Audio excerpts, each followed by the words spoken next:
സർക്കാരുമായി ബന്ധപ്പെട്ട അറിയിപ്പുകൾക്കും മറ്റു വാർത്തകൾക്കും വേണ്ടി ഈ ചാനൽ സബ്സ്ക്രൈബ് ചെയ്യാനും തൊട്ടടുത്ത് ബെല്ലൈക്കൺ എനേബിൾ ചെയ്യാനും മറക്കാതിരിക്കുക. ക്രിമിനൽ കേസുകളിലെ അപ്പീലിൽ ശിക്ഷ മരവിപ്പിക്കുന്നതിന് പിഴത്തുക കെട്ടിവെക്കണമെന്ന ഉപാധി പാടില്ലെന്ന് വ്യക്തമാക്കി സുപ്രീം കോടതി.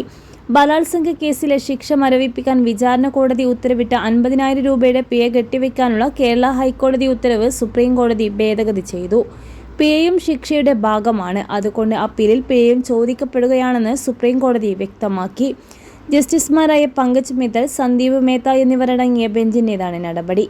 ഇടപ്പള്ളിയിലെ ഒരു സ്റ്റുഡിയോയിൽ വെച്ച് യുവതിയെ ബലാത്സംഗം ചെയ്ത കേസിൽ പ്രതിയാണ് സുപ്രീം കോടതിയിലെ ഹർജിക്കാരൻ. 10 വർഷത്തെ കഠിന തടവും 50,000 രൂപ പിഴയുമാണ് വിചാരണ കോടതി വിധിച്ചത്. ഈ വിധിക്കെതിരെ പ്രതി ഹൈക്കോടതിയെ സമീപിച്ചു.